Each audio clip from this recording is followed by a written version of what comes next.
Welcome everybody to the second seminar of this term's Petham seminar series, and on this theme as last week on ethics and finance, which is one of the twin pillars of the programme on political economy and financial markets.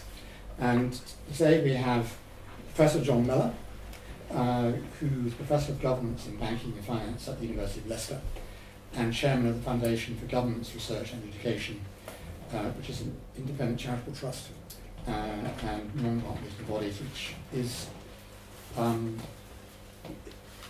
dedicated to ensuring good governance in banking.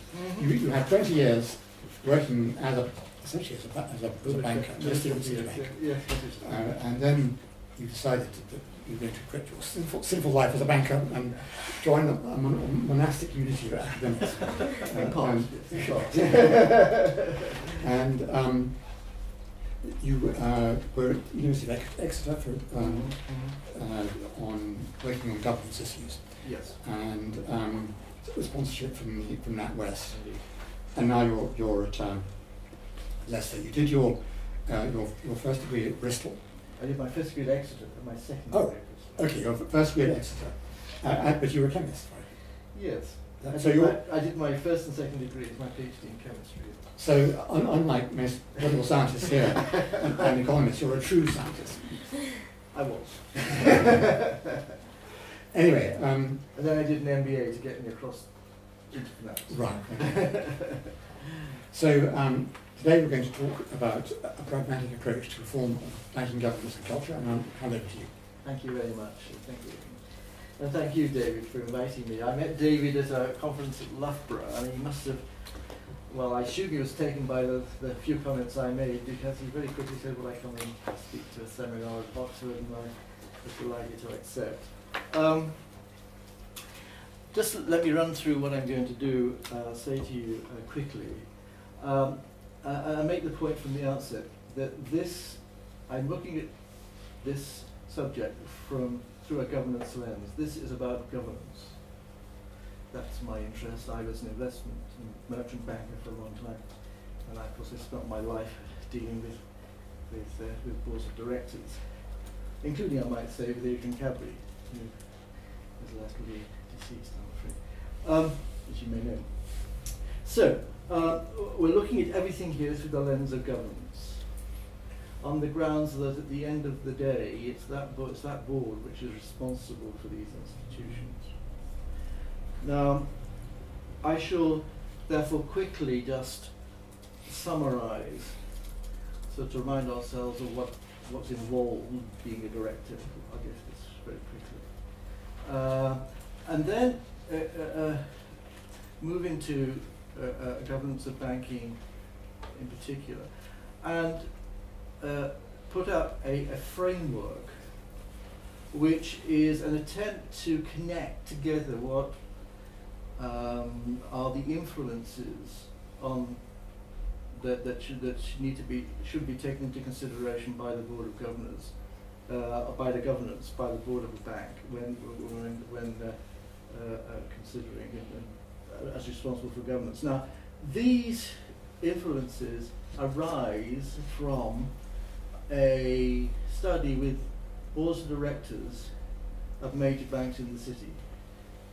It won't surprise you to know, given my grey hair, that I know a few directors and they know me, and therefore I have access to such people. And I'm pleased to say that, without mentioning names, that would be inappropriate, that from some very senior directors, really senior directors of banks in the city are very concerned about this whole subject of governance and culture and financial institutions. And now these are directors who, shall we say, have run their course in executive roles, and now have got time to think about it, and so have generally put time aside to talk to me about their thoughts on these matters.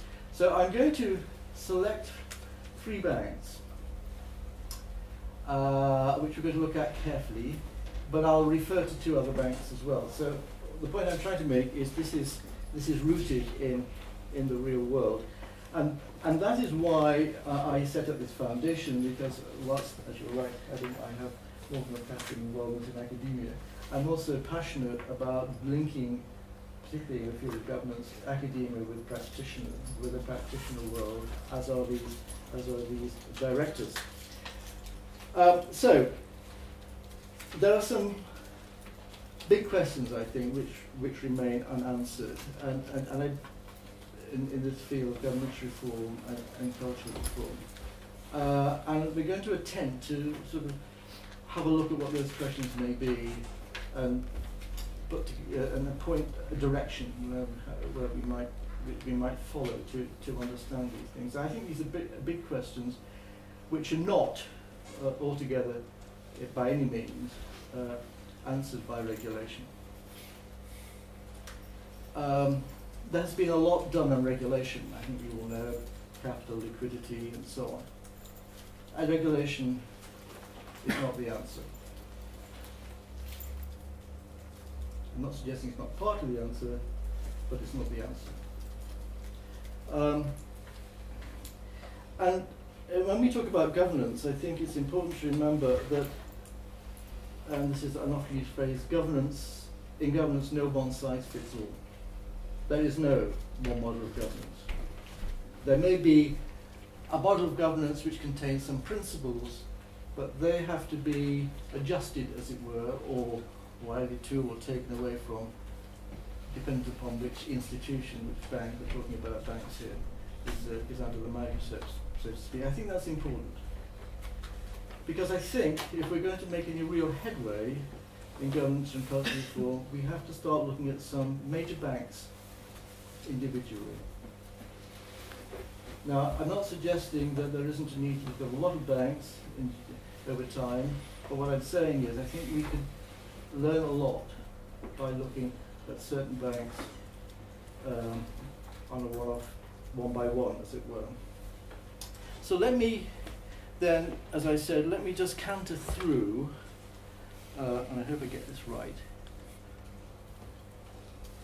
to get us going. Well, this will be familiar to you, I'm sure. Some critical challenges for bank governance include the rebuilding of credibility and trust amongst users of financial services and society. Trust is absolutely key to banking. And you could argue very easily the case that the financial crisis happened because trust just evaporated amongst banks. Of course, it goes beyond just amongst banks. Regulation is clearly having an impact. Technology is having a major impact. And this business, banking, because it is a business, is in an extremely competitive environment, and there's a real question over how banks might in the future generate an acceptable return on capital. Anyway, that's just a quick canter through some of the challenges, and just remind ourselves we're talking about a board of directors. Now, this might be all very obvious to many of you, but you'll be surprised, and you may not be, number of very senior people I speak to who do have difficulties in understanding what is a board of directors. This is the unitary board. I'm not going to talk about the two-tier board, I'm not going to talk about any other boards, I'm talking about the unitary board. And it contains those components, does it not? A chairman, an executive directors and non-executive directors, and they are three very different roles. And the chairman, of course, is the leader of the orchestra, and a lot has been written about non-executive directors. In fact, talking about Exeter, at Exeter I devised, with NatWest support, a forum to professionalise the role of non-executive directors. I can't claim that we've made a huge amount of progress, frankly. I also think there are those who endow, as it were, thank you, non-executive directors with too much power and influence in boards. In other words, those who have said in the past that governance really solely rests on the shoulders of non-executive directors because they're independent. I don't think by any means that is the case. Anyway, that's the board. That's the board. And it's from that perspective that we're looking at this. Now, that necessarily brings us to the duties of directors, and some in this room may be very familiar with the general duties of directors. As you know, this arose out of the Companies Act 2006, out of the Company Law Review, which I and a million other people were involved in. No doubt some people in this room might have been involved in as well. And the general duties were enshrined in the Companies Act. They were not enshrined in law. The one that I want you, if you would, to focus on is the second one. Promote the success of the company, which is the section 172. And this is one which is often discussed, because it would appear on the face of it to be the guidepost, if you will, for directors. And what that says is, a director has the duty to promote the success of the company for the benefits of the members as a whole, present and future, subject to any enactment of rule of law requiring directors to consider or act in the interest of creditors of the company. That might be relevant for a bank, since a bank is heavily indebted, of course.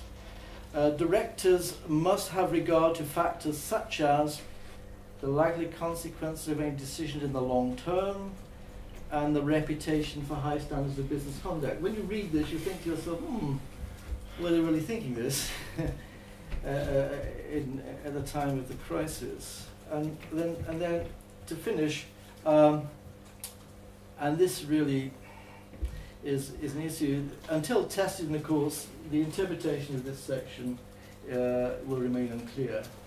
And whereas this whole notion of general duties of directors, this particular section, was devised to, some might say, well, it was described as taking an enlightened shareholder view of the role of directors. In other words, a more stakeholder perspective.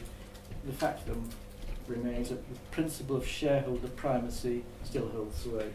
And there are some would argue that maximising shareholder value is in part, if not in large part, the cause of a lot of what has happened in the financial sector.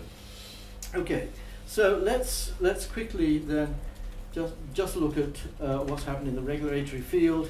And some of you will be familiar with this. The Walker Report, of course, there are other reports, but the Walker Report on UK bank governance. And then, of course, the regulatory architecture regime was the FSA was dismantled, and now it's all with the Bank of England. And there's three organisations: the Financial Policy Committee, the Prudential Regulatory Authority, and the Financial Conduct Authority. And the PRA is the one that has under its wing the responsibility for individual financial institutions. Obviously, FCA is more concerned with markets. There is an overlap between those two. The Financial Policy Committee is, as its name suggests, concerned with policy. So now let's, having sort of counted through that, let me now get into the heart. Now, so if you recall, I said that the line I was taking was to look at this whole thing through the lens of governance, through a governance lens. And the question is, what are the matters, the factors bearing on governance? You're sitting on the board of a bank. What are the things that you should be thinking about? That's a very complicated model. There's an awful lot there. An awful lot there. And not only an awful lot there, there's an awful lot there that isn't understood yet. And it's some of it might appear intuitive. I'd accept that. On the other hand, what I think is interesting is that when you, as I have done, talk to chairman, directors, including non-executive directors of major banks in the city, and you put the question, you're sitting on the board of your bank, what are the influences that you should be taking into consideration in governing that financial institution? These are the things that crop up. I have to say there was a bit of prompting that tells you something, but these were the things that cropped up. Not only that, but this particular framework, I then took, again, it would be inappropriate for me to mention names, to two chairmen of major banks, well-known men, who have been, men in this case, I have to say, and I put it in front of them, and they hadn't been part of the initial research, and said, well, do you think this is as you see it? And the answer was yes, we do. However, it does raise a huge number of questions, and that's why I say that the reform of banking governance and culture, there's a lot of things that have to be understood that aren't understood. It raises more questions than the regulators would perhaps think of, and indeed I think it gives rise to some very important and interesting scholarly research. Now, let me quickly go down the right-hand side, because I really want to get into the ones down the left-hand side. Again, this might be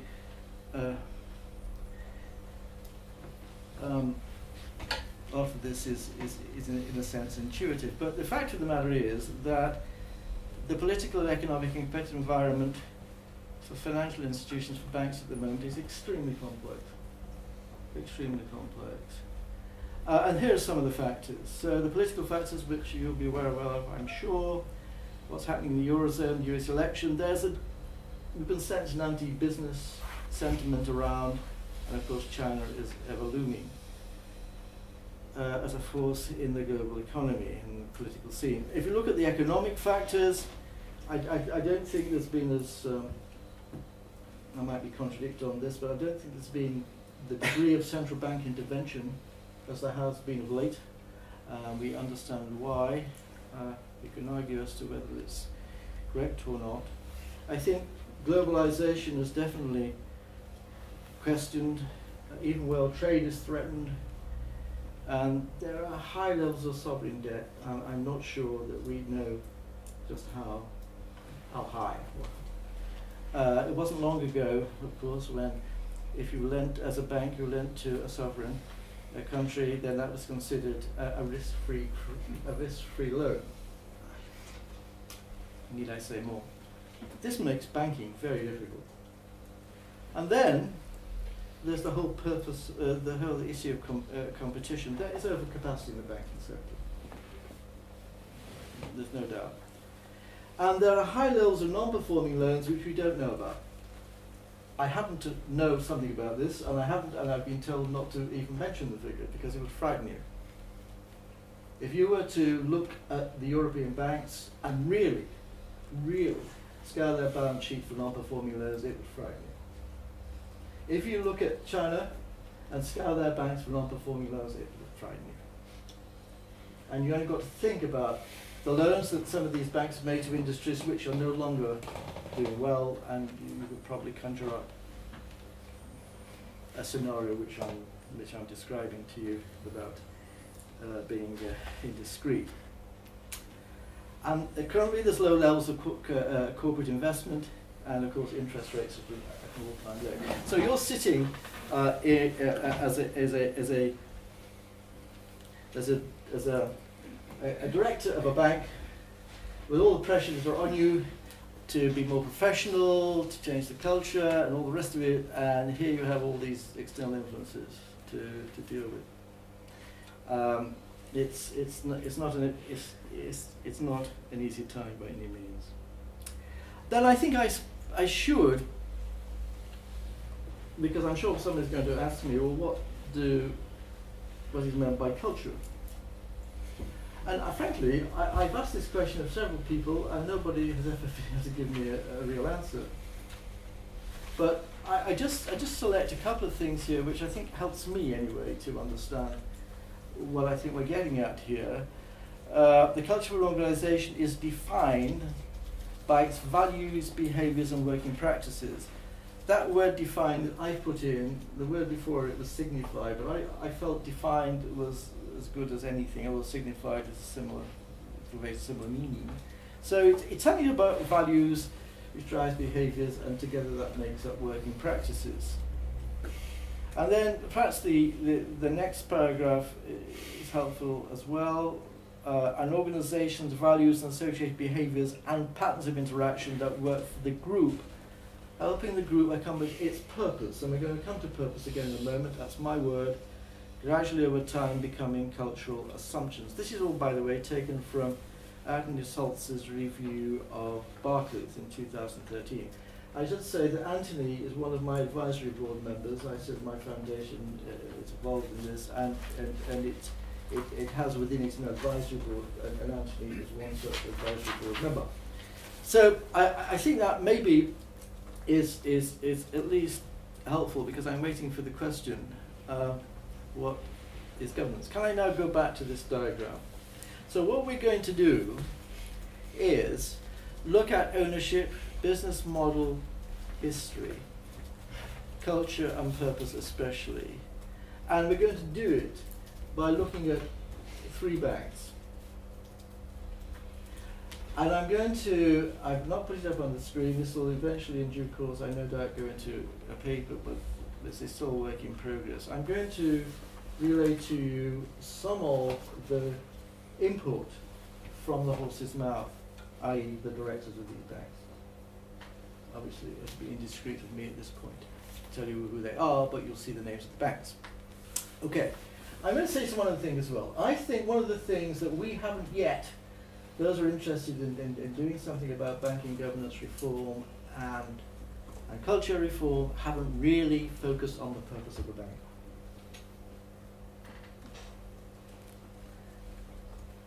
I think it's sort of gone by the by.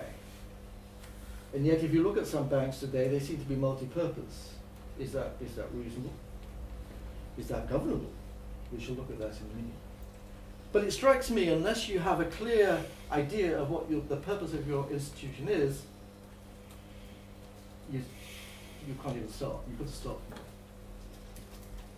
And it's very interesting when we look at these 3 banks, there is 2 of them that have a very, very clear idea of what their purpose is. And there's one that, frankly, and when you see the name, I think you'll smile. Its purpose is, well, if I say it's multi-purpose, that would be an understatement. And that's caused a lot of problems. We have to look at purpose. And not only that, but you know, what is a bank? Is it a profit-making organisation? Well, it is to some extent, but it also has an important contribution to make to the economy, and of course it has a knock-on for society. It's so very different from a non-financial firm. Its assets are loans.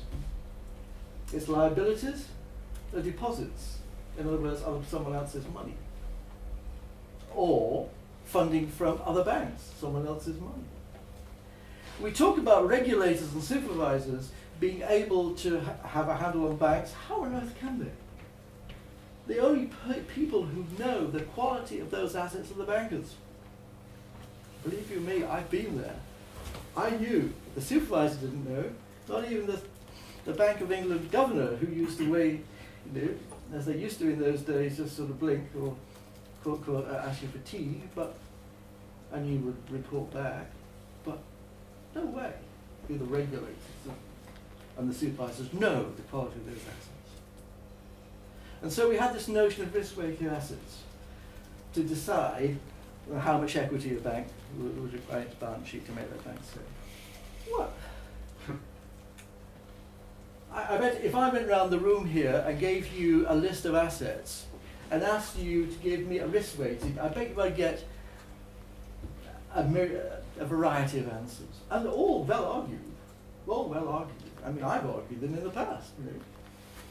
But that's the whole point, isn't it? There is a range. It's not an absolute figure.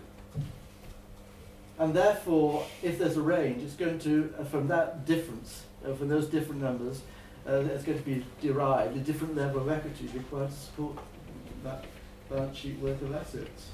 So the idea of leverage is probably a very good idea, i.e. total debt to equity.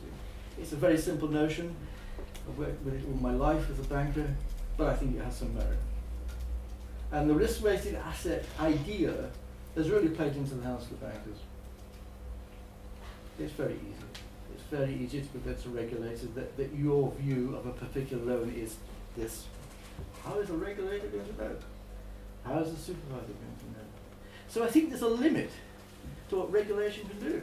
I think there's a limit to what supervisors can do. This is not a manufacturing company. It isn't easy to actually know what's going on under the hood with a bank. Okay, so I think purpose is something that needs a lot of focus, a lot of attention, and how we get this right as between a company, a bank in private ownership with a profit goal on the one hand, and on the other hand serving the economy and its role in society on the other, I think it requires a lot of debate. A lot of debate. Right, I'm going to ask you. I'm going to have to keep coming back to this because this is really what I'd like you to keep in mind. This framework, because it is an attempt for us to it is an attempt to try and pull this together, because this is very interconnected, just like banking, so I will have to come back to this from time to time. I'm making another point here about culture. The culture arises from purpose. Let's take a simple example. We're going to look at these banks in a minute. You've got a bank which is just providing mortgages.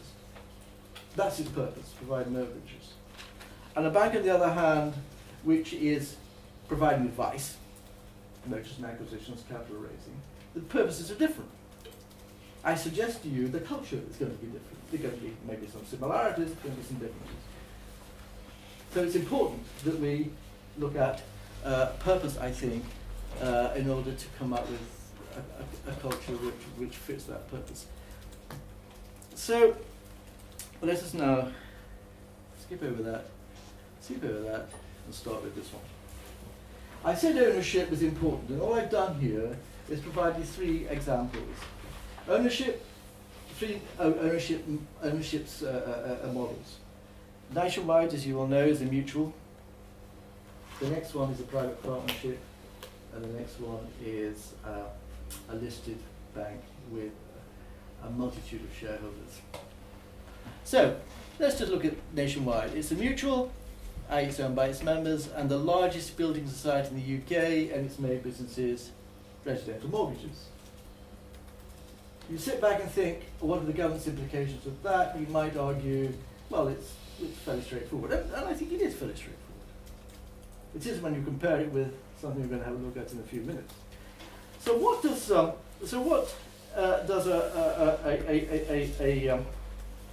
Nationwide? How would you define the culture of a Nationwide?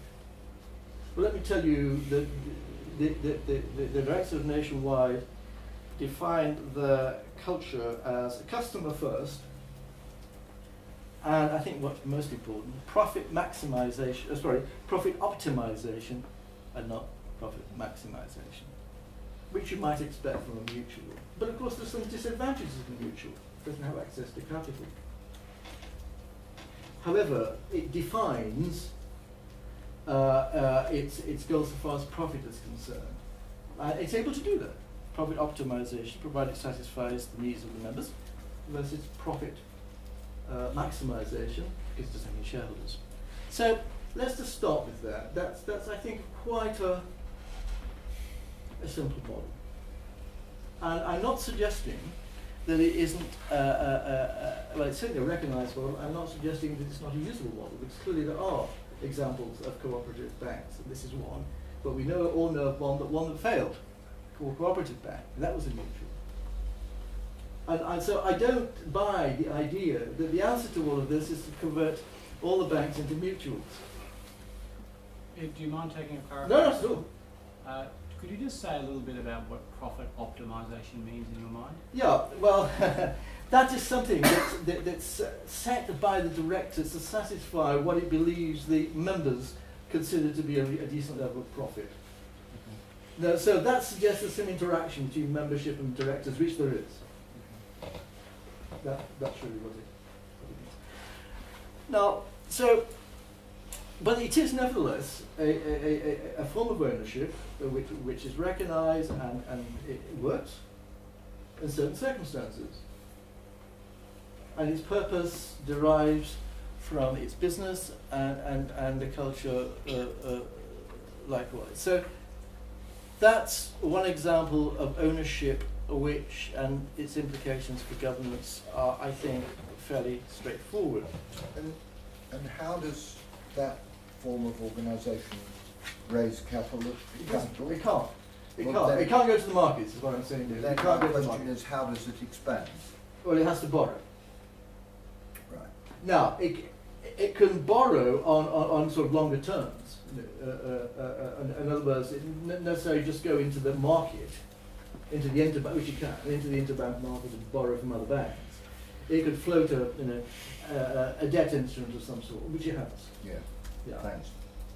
Okay. But it can't raise share capital. And then the question arises, is that debt instrument quasi-equity or is it not? Now we get into financial issues here. But it's not equity. It's not shares. So that's the disadvantage. So it has a limit to how it can expand. Another bit it can expand, of course, it can acquire other mutuals, which is what has happened, of course. Who owns the Members.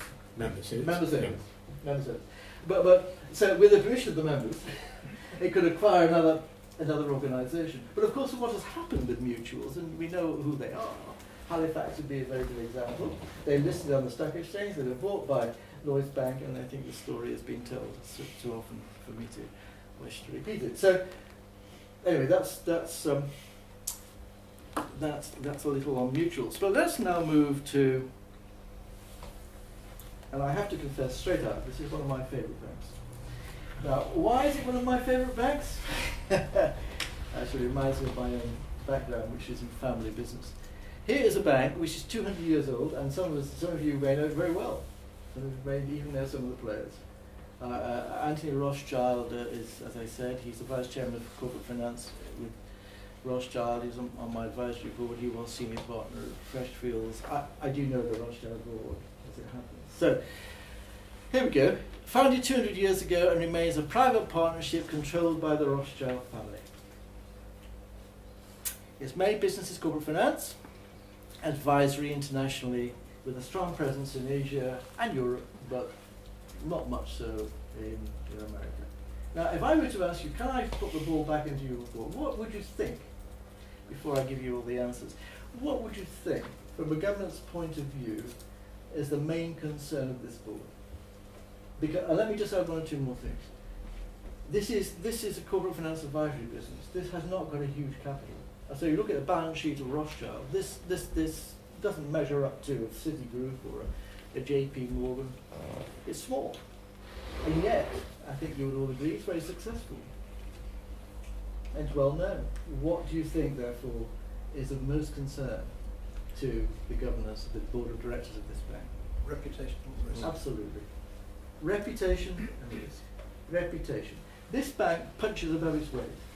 And I don't think David Rothschild would mind me quoting him on that. This bank punches above its weight. But it does punch above its weight, and it does do well. Now, it's private ownership, so it can decide how far to push the profit line, if you will, because it has no outside shareholders apart from the family. Certainly. It's, in a sense, it's a single-purpose bank. That's its main business, corporate finance advisory. So let me. Can you say a little more about corporate finance advisory? Yeah, mergers and acquisitions, Yeah. capital raising, advising governments on privatisations, that sort of thing. And it's done a lot of work on privatisations, as you may well know. So its income is from fees. Yeah, fees. It's a fee-generating, certainly. Sorry, Yes. just a question. As partnership implies unlimited liability. Yes. Okay. Yes, and that's a very good point. Absolutely. That's- Because that's that definitely right? has Yeah. definitely has an effect on behaviour. Yeah. You're quite right to point to I that. didn't hear what the point was. So He said this implies unlimited liability, and I'm saying that definitely has an effect on behaviour and how responsible you think. So, but I hope I'm beginning to get across to you how ownership does affect the mindset of boards of directors, and therefore their responsibility for governance. Now, when I spoke to Rothschild and asked them to list for me what they saw as the defining characteristics of their bank, this is what they came up with. Teamwork. Now, I come from the World Corporation Group of Citigroup, we were a group set up specially by Tom Theobald to look after multinationals around the world. And I manage a big portfolio. Let's give you an example. A company like Unilever, we did business in 35 countries, so I had 35 people reported to me on one relationship. This is teamwork. Because we managed it as a relationship, but it was going on in different parts of the world. Actually, if you look at banking, it's moved from this team concept to individualism. Now, trading has had a lot to do with that, but actually in the raw business of banking, they call it the raw business of banking, it has moved inexorably in the big banks to a more individualistic approach rather than a team approach. Not so here. Not so here. Is that trend a trend that's come from America, or is it some global? I think, no, I wouldn't say it has come from America. I would actually say it's just sort of almost by osmosis, happened in the industry. Because I said Citigroup, American, very American, wasn't at all like that. The other thing is, and the point about risk is caution. This is not other people's money. And not only that, reputation is all, is it not?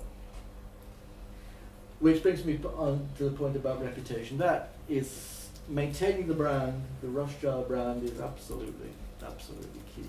Absolutely key. There is a focus on risk. And you can imagine that this focus on risk is serious. But the risk is largely to reputation. But then, the business can plummet very quickly if you don't, if your reputation suffers. And this all sounds terribly intuitive, but to hear somebody who is the custodian of all these values and regards them all as absolutely key to the governance of this institution, of this bank, is really quite telling. So, of a client first. In fact, I know of examples, not only in this bank, I must say, in Citigroup, when I was there, where we would work on, and I did investment banking and commercial banking, when I'd work on with a client and not think about, we had a rough idea what the fees would be, and indeed we talked about it beforehand. But we did the job. And often, we not only, they're happy to pay the fee, there have been occasions, would you believe, and they paid more than the fee that we had in mind, in order, because it was a good job. They mean they voluntarily Yeah. Yeah.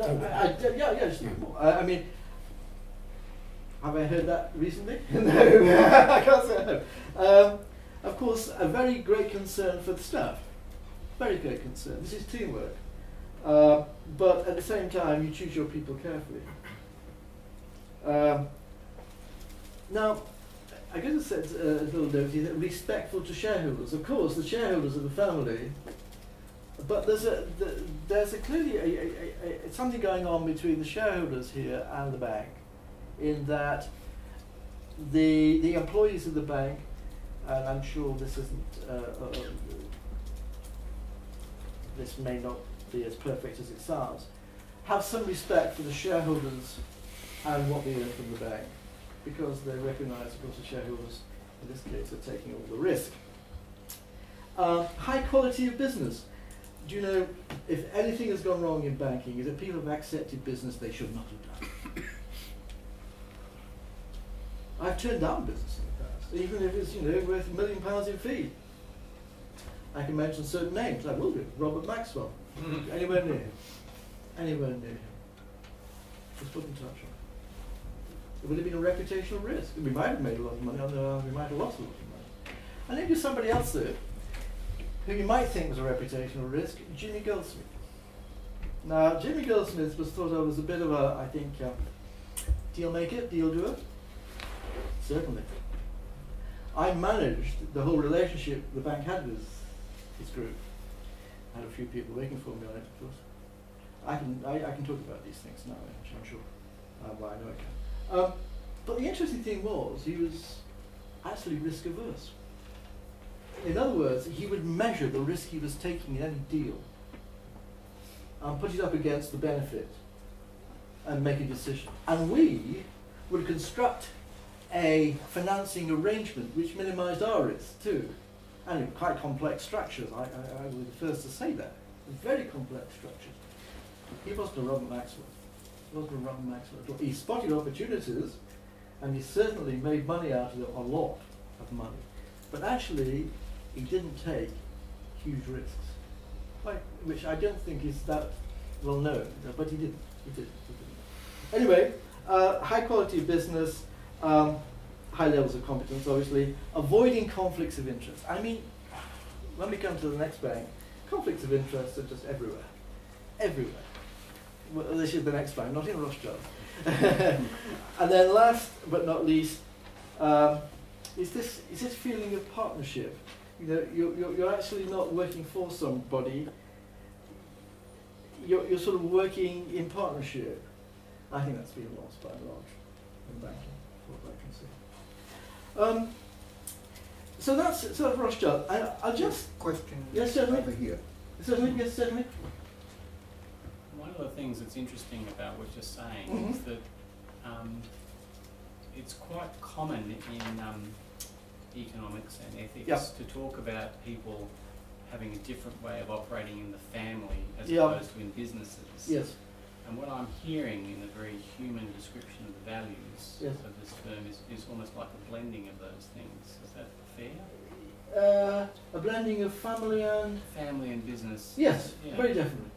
Oh, very definitely. I know But- obviously that it's a family business, but more than that, it sounds like the language of family and the almost the human values of family are creeping into the mission statements of the bank. Well, let me answer that by giving you oh, I'm not going to show this up here, but Warburgs. Now, Warburgs is a bank we've looked at, but now, of course, it's being bought by, well, now it's owned by Union Bank of Switzerland. Now, if ever there was a bank founded on family values of integrity, it's Warburgs, as was Rothschild, as was Schroders. And indeed, I don't know whether any of you, perhaps you have read Niall Ferguson's book on Warburgs, on Sigmund Warburg. It is interesting, isn't it? Because the things that come across there, here was a man who these were the, I've got 6 things down here, which marked his thinking about his organisation. 1, moral standing. 2, efficiency. 3, connections, very important in banking. 4, capital. And 5, high quality personnel. The interesting thing about Warburgs, because Warburgs did actually take a wrong turning, and that's another story, but it's now owned by Union Bank of Switzerland. And one of the things I want to look at, because I have access to this, is I am told by the founding family of Warburgs that the culture of Warburgs subsists in the Union Bank of Switzerland. Now, I don't know, I haven't looked at it, but if that's the case, that's very interesting. We've got a culture which was very much to do with professionalism, integrity, client first, all the things that we've mentioned, that exists within a conglomerate, and then Union Bank of Switzerland has had some tough times, and it's going off in a particular direction, I think, private wealth management. But I'm told that they've managed to retain that culture. I haven't seen it, I haven't looked at it, but I'd like to, because if that's the case, that's something perhaps we can learn from that. Another example of a bank isn't interesting how these American banks. Schroders. Again, it's not up here, we're coming to another bank in a minute. Schroders. An extract from the history of Schroders reads as follows. Schroders, quote, focus on ethics, good manners and intelligence. Old style English and Protestant with strong German family values at the top. Now, I do know a little bit about this because Schroders sold their investment banking to none other than Citigroup. And I was telling a gentleman over there how Citigroup, when I was chief of staff and going to a big bank, destroyed Vickers de Costa and Scrimgeour Vickers by putting it together as Scrimgeour Vickers. And it was so, well, the cultures were so different. The American culture overcame the British culture and destroyed it, essentially. And the bank wouldn't mind me saying that because we destroyed it. So I was a bit concerned when I heard that Citigroup had bought Schroders investment banking. I thought, well, that's that. But I am told that it's been a great success. maybe we, I still think it's said to give us my alma mater, maybe we learned from the Scrumptious Vicar's experience, but apparently it is operating in accordance with these values as an investment bank within Citigroup. I'm told. I'd love to look at that because, and I can't do, we will do, my team will do, because I think that's interesting. Right. Before you go on, Yes, certainly do. could you tell us that list of 5 things that you said of Warburgs? Yeah. Warburgs, or yes, Warburgs. Have you? Are you I ready? only got 4 of them. Okay, I'll run through them. Moral standing, efficiency, connections, capital, Yeah, high quality personnel. thank you. Okay, so now we come to, I'm going to say the horror of all horrors because actually my old colleague is chairman of this bank now, so what will I say? Stop. Now, before I'm going to go right back, because we looked at ownership, and I said something about history. I tried to give a definition of culture. I've said purpose is all important. This is business model.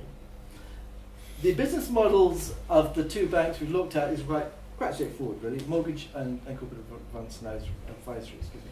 I know Rothschild does more than that, but that's essentially its business. Barclays, of course, is an entirely different kettle of fish. Retail banking, commercial banking, and investment banking in large measure. Now, so it is a systemically important global bank. The others are not. With retail, commercial, and investment banking operations, as I said. Shares listed on the stock exchange with ownership widely distributed in the UK and overseas. And this brings us to the whole question of shareholder engagement, the myriad of shareholders, and what influence do they have? Do they have an influence? Do they have an influence for good? Do they have an influence for bad? Can you collect them together in sufficient quantity that they could have an interest sufficient to have a bearing on the company? All those sort of questions. I just as a diversion, I have worked with Schroders on shareholder engagement, and it's one of the most fraught things I can think of. I know we're trying to make some moves to cajole, in a sense, shareholders, both UK and overseas, to come together to share a point of view, to put influence on companies so that they do the proper thing. I think this is a subject which requires a lot of work, frankly. Do the proper thing. What happened? Barclays were very fortunate. They escaped with their lives, frankly, because as you know, RBS bought ABN AMRO and all that. And who put the pressure on RBS to buy ABN AMRO? The institutional investors. Really? It was a good deal, wasn't it? It looked like a good deal. It turned out to be an absolutely awful deal. Here is a bank which has got such complexity. You might ask yourself, can it be governed as one single institution? I've asked the question of business model, and by business model I'm talking about obviously different businesses and different geographies. Okay. I've asked this question about whether let's call it a universal bank, but is governable or not? Is it an issue? Is it an issue? I've asked it of directors of Warburgs, Rothschild, Schroders, Barclays, and Nationwide, and they all say that the size is a problem. Now, what do they mean by that? Well, they look bewildered. And I know there's some American Fed governors who would actually like to see, and others like to see the breakup of banks. So you just can't see how you can govern these things. The risk makeup of this is just complex. I mean, there's everything going on in here. How on earth could a board of directors have a handle on the risks going on inside this organisation, such that they can guide it in the right direction? The cultures, they're varied. Now, I can tell you from personal experience that let alone the difference between retail banking and investment banking. The culture is very different. Even between commercial banking and investment banking, there are some very different. It's a very different culture. It's a very different culture. There's more. There's more possibility of combining commercial with investment insofar as you're dealing with the same client base, i.e. large companies, shall we say. I'm not talking large companies here. Yes, that may be doable. But even so, within investment banking, what are you talking about? If you include trading, that's the culture all of its own.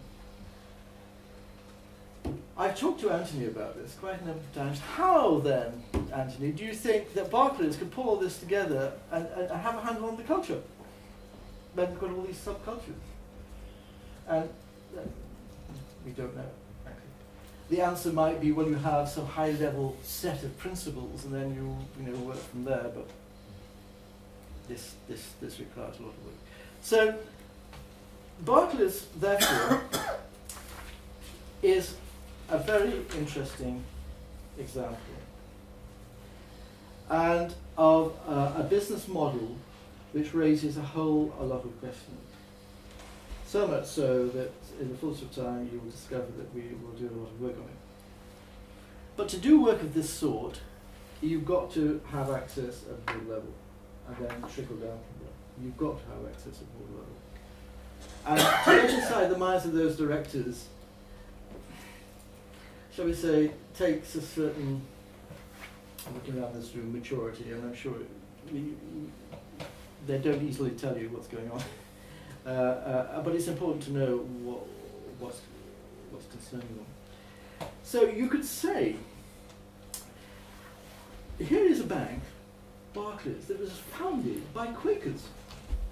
And the three tenets of Quakerism, if you will: honesty, integrity, and fair business dealing. If you're talking about professionalism, I would suggest to you those three principles aren't a bad basis for professionalism in banking. What's happened to those? If you look at the history of Barclays, you'll discover that up to about, and forgive me, I didn't bring all the details for this evening's seminar, but up to about, and when was the last Barclays board member on the board? I think it was pre-Diamond anyway, so it goes back a few years. And you could almost say that was when it started to fall off a cliff. In other words, there was nobody left on the board that was imbued with these founding principles. I'm not saying that this is correct or not, but you could. I just questioned that. There was a board. The chief executive was from the family. Yes, sure. No, yes. 1992. Yes, thank you. What I'm saying is, when the board no longer had a family member, that's the point I'm trying to make. Things started to change. You could. We'll talk about it after. Well, there came a point there was no family board member. No, I'm saying that's right, but the bank was in financial difficulties. It was. In the late 90s. I quite agree. No, I quite agree with you. And it was more like this. I'm not suggesting it was like. Sorry, it was more like this. Yeah. I quite agree. No, I don't think we'd argue at all on that point. But the fact of the matter is that it appears that size, business model, and a trading mentality were not altogether responsible, but certainly played their part in the erosion of the founding values or founding principles of this financial institution, this bank. And I don't know, probably it's worth, I think, we just extract, this replaying to you some of the comments that were made by John, what's it? I've got, excuse me. It's an extract from the FT, John Plender, excuse me, and some little time ago, and the title of his piece was "How the Traders Trumpet the Quakers," and these are just three excerpts I think are worth relaying. The tale of the sober nonconformists who built Barclays before yielding to investment bankers with a thirst for risk sheds light on the culture shift. So it was, a movement to a more risky business. The sober values of the Barclays, the Bevans, the Gurneys, the Tukes, the Tritons, the Thompsons, and other Quaker families that helped turn it into a great national institution over 300 or so years now seem remote. but I do agree with you, it was going pragmatic. By the time of Berkeley's heyday in the mid-20th century, descendants of the founding families remained in charge, having only a minimum equity interest in the bank, but some of that culture remained. I think it's worth a study, and to see how the evolution of Barclays has caused it to remove from these principles of good banking. The jury will have to wait and see. Okay, so Just a question on that. Yeah. I wonder whether there has been work done on, it almost reminds me of Weber's thesis on capitalism, that you have these people starting out, a cluster of people with particular values starting out a whole way of doing business. Then the values or the beliefs go by the wayside, and what you're left with can be quite different. Yes. So I wonder if it's a broader phenomenon than banking. Yeah. As you can gather, I think we're really, well, we'll see on the last slide, which I finished. We're just at the beginning of trying to understand this, and I think we've got to get to grips with some of these things in order to understand how we reform government. So let's begin with, this is just to get us moving and further discussion. So what's needed to go forward? Clearly there's a required to review the legal, institutional and regulatory architecture underpinning the governance and purpose of banks. For example, on the legal side, this section 172, which would seem to suggest that the directors would seem to give clear guidelines of what the director is responsible for, but in truth, it's not having any effect, and one wonders whether there should be some tailoring for banks. I don't know, I just throw that out. I was speaking to a lawyer about this lunchtime, and he agreed with me on both counts, but quite what the tailoring should be is another question to be addressed. Well, does it not seem self-evident that we need to review the corporate structures and models? And Barclays is a case in point, but Barclays isn't the only one. Citigroup, JP Morgan. Have we got the right structure for these financial institutions? And of course, ring fencing is a very current and popular restructuring of banks, and to what extent is that a doable proposition? And then finally, on purpose, again, I mentioned that we need to take a close look at that, and look particularly at whether shareholder value maximisation is actually the thing that's the problem. Accepting that private banks, at least privately held banks, as opposed to publicly held banks, do have a profit motive. This work is clearly interdisciplinary. I just mentioned some disciplines there: financial law, economics, philosophy, history, politics, anthropology. This gets terribly complex. But the fact of the matter is, governance is complex. Being a director is complex. It really is. It's not given to everybody. There's no question of it. And I run a program for 5 years for non-executive directors, and I can tell you not everybody's suited to it. But some of us are. And then finally, I think there is something to be learned from bank history. Quite what it is, well, needs to be researched. But I think there is something to learn. Looking at Barclays, looking at Rothschild, looking at Woolworth, looking at Truist. I know the Bank of England thinks there is, but they came to that conclusion apart from me. But I think there's something to be learned from bank history. Now, this is research. But this is research to understand the influences on governance, what needs to be taken into account, and therefore what should be within the compass of directors. But I think, and that of itself is so important, but I think education has a big part to play. And I think that we're probably, or should be thinking, we're on the threshold or the beginning of educating the next generation of banking leaders with a different mindset, taking into consideration some of these things which will be properly researched in the meantime, so we better understand the influences.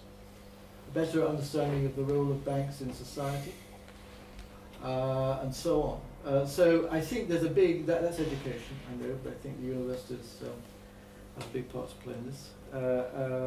But based upon well set up and well done research. So I don't have all the answers. I don't have all the answers at all.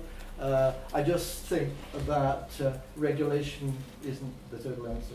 There's a lot more that needs to be taken into account, and I do think that there's a work to be done to help, assist, support, educate those that are going to be responsible for leading these banks in the future.